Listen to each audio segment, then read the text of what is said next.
प्रबंध के क्रमागत विकास के चरण में हम अध्ययन कर रहे हैं वैज्ञानिक प्रबंध का युग, the era of scientific management. 18वीं शताब्दी की औद्योगिक क्रांति के फलस्वरूप कल कारखानों में एक नई व्यवस्था का सूत्रपात हुआ। व्यर्थ एवं यंत्रीकृत उत्पादन प्रत्येक उद्योग का लक्ष्य बना। औद्योगिक कार्यों में यंत्रों, सूचनाओं तथा तथ्यों, विश्लेषण, अनुसंधान, विशिष्टीकरण व श्रम विभाजन का प्रयोग बढ़ने लगा। उत्पादन की प्रक्रियाओं को वैज्ञानिक बनाया जाने लगा। कार्य करवाने की श्रेष्ठ विधियां खोजे जाने लगी। विभिन्न प्रयोगों व अवलोकन के बाद कार्य योजना बनने लगी। ये थी उद्योगों में वैज्ञानिक प्रबंध की शुरुआत। वैज्ञानिक प्रबंध की विचारधारा के विकास में अनेक विद्वानों ने अपना महत्वपूर्ण योगदान दिया है। इनमें Charles Babbage, M W. Taylor, Henri Fayol, Henry Gantt, Frank Gilbreth, Lillian Gilbreth, Emerson, Morris Cooke आदि के नाम उल्लेखनीय हैं। किंतु इस विचारधारा में सबसे अधिक महत्वपूर्ण योगदान एम.डब्ल्यू. टेलर का माना जाता है।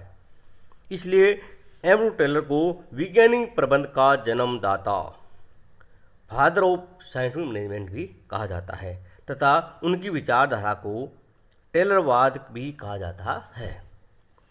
रूढ़िवादी प्रबंध मात्र परंपराओं, अनुमान, भूल व सुधार, तीर या तुक्का, हिट और मिस दृष्टिकोण पर आधारित था। वैज्ञानिक प्रबंध कार्य को संगठित ज्ञान के आधार पर करने की पद्धति है। इसमें श्रेष्ठ प्रबंध के परिणामों को प्राप्त करने तथा औद्योगिक समस्याओं के निराकरण हेतु वैज्ञानिक विश्लेषण का सहारा लिया जाता है। वैज्ञानिक प्रबंध कारखानों में रूढ़िवादिता, परंपरा व अनुमान के स्थान पर विज्ञान, तर्क व विश्लेषण पद्धति है। वैज्ञानिक प्रबंध उच्च विचारधारा, दर्शन, तकनीकों व सिद्धांतों का नाम है जो कार्य क्षमता व उत्पादन बढ़ाने के लिए कार्यों के व्यवस्थित अध्ययन पर बल देते हैं। ये प्रणालियों व तकनीकों का समूह अर्थात युक्तियों का थैला है, बैग ऑफ ट्रिक्स। दूसरे अर्थ में ये कार्य व श्रमिकों की समस्याओं के अध्ययन एवं विश्लेषण में वैज्ञानिक विधि का प्रयोग है। टेलर के स्वयं के अनुसार वैज्ञानिक प्रबंध सही रूप में ये जानने कला है कि आप लोगों से क्या करवाने चाहते हैं तथा ये देखना कि उस सर्वोत्तम ढंग से तथा अधिकतम वितरण करते हैं। तत्पश्चात ही देखना कि वो कार्य सही ढंग से हो रहा है नहीं हो रहा। पीटर ड्रके के अनुसार वैज्ञानिक प्रबंध का सारभूत तत्व कार्य के व्यवस्थित अध्ययन, कार्य का इसके तत्वों में विश्लेषण तथा श्रमिक के कार्य के प्रत्येक तत्व के निष्पादन में व्यवस्थित सुधार करने में निहित है। इस प्रकार स्पष्ट है कि वैज्ञानिक प्रबंध एक ऐसी प्रबंध की विचारधारा है जो रूढ़िवादी, परंपरागत एवं अनुमानित धारणाओं के स्थान पर तथ्यों, तर्कों, प्रयोग एवं विश्लेषण पर आधारित सिद्धांतों को स्वीकार करती है। ये वैज्ञानिक दृष्टिकोण पर आधारित सुव्यवस्थित प्रबंध है। वैज्ञानिक प्रबंध का दर्शन या सिद्धांत। फिलोसॉफी और principles of scientific management. Taylor के अनुसार वैज्ञानिक प्रबंध का दर्शन अथवा उसके सिद्धांत निम्नलिखित है। पहला, विज्ञान न कि अनुमान या अनुभव, science not rule of thumb. Taylor का मत था कि प्रत्येक कार्य के लिए वैज्ञानिक विधि का विकास किया जाना चाहिए। उनका कहना था कि अनुमानों, अनुभवों, अटकलबाजी या अंतर्ज्ञान के स्थान पर प्रबंध को वैज्ञानिक ढंग से विकसित कार्य विधियों का प्रयोग करना चाहिए। प्रबंध को लकीर नहीं पीटनी चाहिए। टेलर की मान्यता रही कि प्रत्येक कार्य करने की एक सर्वोत्तम विधि होती है जिसे हमेशा कुछ नियमों में बदला जा सकता है।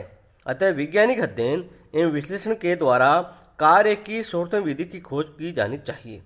दूसरा नियम है सिद्धांत, संघर्ष के स्थान पर मैत्री, हार्मोनी नॉट डिस्कॉर्ड।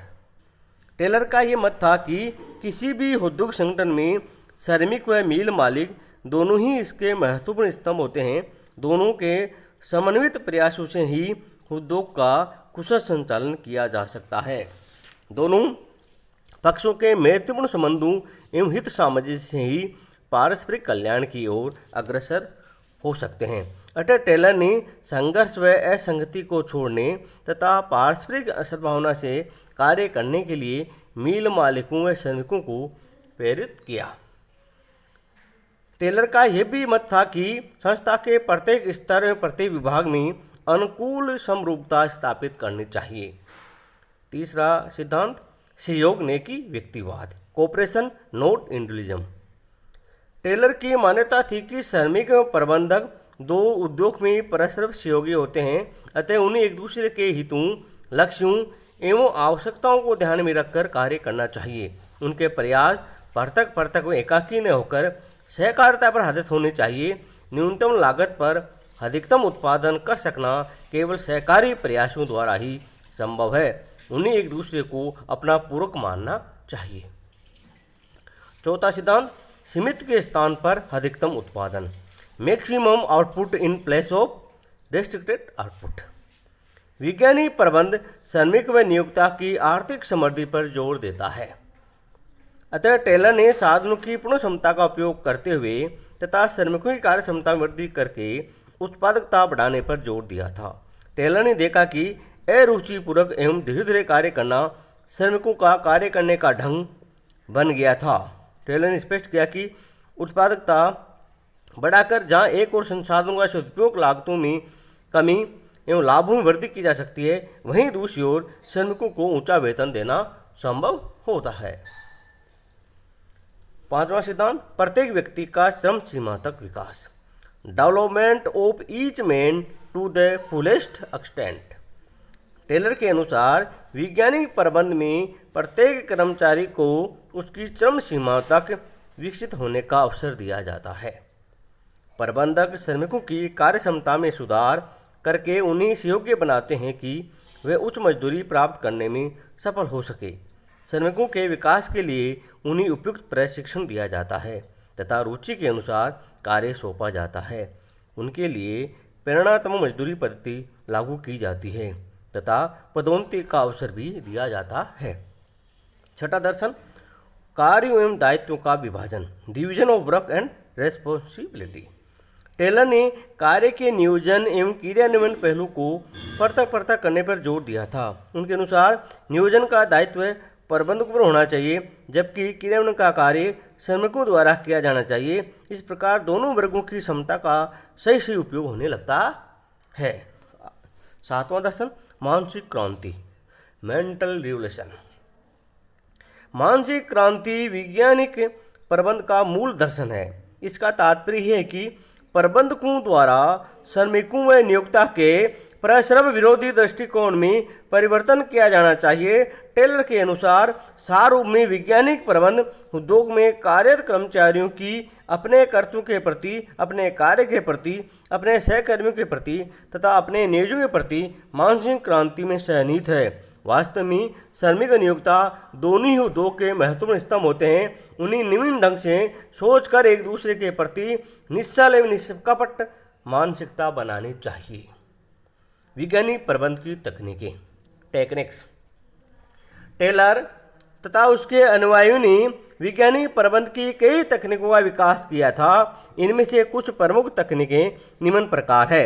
समय अध्ययन व इसके समस्त उपकरण, क्रियात्मक फोरमैनशिप, उपकरणों, कार्यों एवं गतियों का प्रमाणीकरण, नियोजन कक्ष अथवा विभाग की वाचनीयता, प्रबंध में अपवाद का सिद्धांत, स्लाइड रूल्स तथा समय बचाने वाले उपकरण, श्रमिकों के लिए निर्देशन कार्ड, विविधात्मक मजदूरी पद्धति तथा अन्य बोनस की व्यवस्था, मार्ग निर्धारण पद्धति, रूटिंग सिस्टम, कुशल लागत लेखा पद्धति, उत्पाद नियोजन, उत्पादन प्रक्रिया, प्रमाप, मशीन संचालन के प्रमाप, विस्तृत सांख्यिकीय विलेख, नियंत्रण विलेख आदि, कार्य अध्ययन, वर्क हिस्ट्री, दैनिक कार्य का पूर्व निर्धारण, प्रयोग एवं अध्ययन तथा कार्य का वैज्ञानिक वितरण, सामग्री का चयन, नियोजित मशीन अभिविन्यास, लेआउट।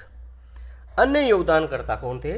वैज्ञानिक प्रबंध की विचारधारा के विकास में अनेक विचारकों प्रबंधकों का योगदान रहा है। उनमें से प्रमुख निम्नलिखित है। अपने टेलर का अध्ययन किया। अब है Henry L Gantt, Henry Lawrence Gantt 1861 से 1919 में। गेंट का नाम टेलर के प्रमुख सहयोगियों में आता है। ये ख्याति प्राप्त यांत्रिक इंजीनियर थे। वैज्ञानिक प्रबंध के क्षेत्र में उनका प्रमुख योगदान निम्नलिखित प्रकार रहा। गेंट ने टेलर की विविधतम मजदूरी पद्धति के स्थान पर कार्य में बोनस मजदूरी योजना तैयार की थी। इस विधि के अनुसार प्रमापित कार्य नहीं करने पर श्रमिक को दैनिक मजदूरी दी जाती है, किंतु प्रमापित कार्य कर लेने पर बोनस भी दिया जाता है। गेंट ने श्रमिकों के साथ साथ प्रत्येक फोरमैनशिप को भी बोनस देने का सुझाव दिया था। उनकी योजना के अनुसार श्रमिक द्वारा प्रमाणित कार्य पूरा करने पर उसके फोरमैन को भी बोनस मिलता है। उत्पाद नियोजन व नियंत्रण के उपकरण के रूप में गेंट ने दैनिक संतुलन चार्ट तैयार किया था, जिसे गेंट चार्ट के नाम से भी जाना जाता है। प्रबंधक इसके द्वारा वास्तविक एवं निर्धारित उत्पादन की तुलना करके संस्था की प्रगति का मापन कर सकते हैं। गेंट ने संस्थाओं में सहवर्गीय प्रबंध विभाग तथा कर्मचारी संबंधों के मनोविज्ञान को विकसित करने पर भी जोर दिया था। गेंट का विचार था कि श्रेष्ठ विधियों के द्वारा ही श्रेष्ठ परिणाम प्राप्त किए जा सकते हैं। उन्होंने श्रेष्ठ कार्य आदतों, प्रशिक्षण, कार्य प्रमापों आदि पर भी जोर दिया था। गिलब्रेथ दंपति, Mr and Mrs Gilbreth. Frank Bunker Gilbreth एक श्रेष्ठ इंजीनियर एवं प्रबंध परामर्शदाता थे। वैज्ञानिक प्रबंध विचारधारा में उनका प्रमुख योगदान इस प्रकार है। गिलब्रेथ ने गति मितव्ययिता, मोशन इकोनॉमी पर अध्ययन करके कार्य की सर्व विधि खोजने पर बल दिया था। गिलब्रेथ ने भवन उद्योग में सुधार लाने हेतु कई महत्वपूर्ण सुझाव दिए थे। उन्होंने उत्पादन में पर्याप्त प्रभाव बनाए रखने के लिए प्रक्रिया प्रवाह चार्ट, प्रोसेस फ्लो चार्ट का प्रयोग किया। कार्य विश्लेषण के लिए उन्होंने थर्बिलिक्स की प्रक्रिया सुझाई थी। उन्होंने अपने प्रयोगों व अध्ययनों के लिए कई नए उपकरणों एवं तकनीकों जैसे माइक्रोकोनोमीटर आदि का आविष्कार किया था। श्रीमती गिलब्रेथ ने भी अपनी पति के अध्ययनों में सहयोग देते हुए कई महत्वपूर्ण निष्कर्ष निकाले थे। उनका योगदान निम्न प्रकार से हैं। उन्होंने कार्य के मानवीय पहलुओं पर जोर दिया था। वे प्रबंध को एक मानव विज्ञान के रूप में देखती थी तथा उनका जोर अंतर्विषयक दृष्टिकोण पर था। उन्होंने थकान व निष्ठा पर भी अध्ययन किए थे। उन्होंने त्रिस्तरीय पदोन्नति योजना 3 पोजीशन प्लान का विकास किया था। उन्होंने प्रबंध मनोविज्ञान पर पुस्तक भी लिखी थी। हैरिंगटन एमर्सन 1853 से 1931। हैरिंगटन एमर्सन का प्रमुख योगदान इस प्रकार था। उन्होंने अमेरिकी रेल यातायात को वैज्ञानिक प्रबंध के सिद्धांत का प्रयोग करने का सुझाव देकर लागत में प्रतिदिन $10 लाख की बचत करने में सहयोग दिया था। उन्होंने कार्यकुशलता में वृद्धि के लिए 12 सिद्धांतों का प्रतिपादन किया था। उन्होंने धन का सृजन करने, अपव्यय रोकने तथा श्रमिकों को प्रेरणात्मक मजदूरी प्रदान करने के भी सुझाव दिए थे। मॉरिस एल कुक ने एक श्रेष्ठ विधि खोज निकालने पर जोर दिया था। उन्होंने वैज्ञानिक प्रबंध के सिद्धांतों को सरकारी संगठनों तथा शिक्षा में भी लागू होने की बात कही थी। इस प्रकार वैज्ञानिक प्रबंध की विचारधारा 19वीं शताब्दी तथा 20वीं शताब्दी के मध्य तक व्यापक रूप से प्रयोग में आती रही है। आज प्रबंध की मूल धारा में टेलर की वैज्ञानिक प्रबंध विचारधारा भी आत्मसात हो गई है। धन्यवाद।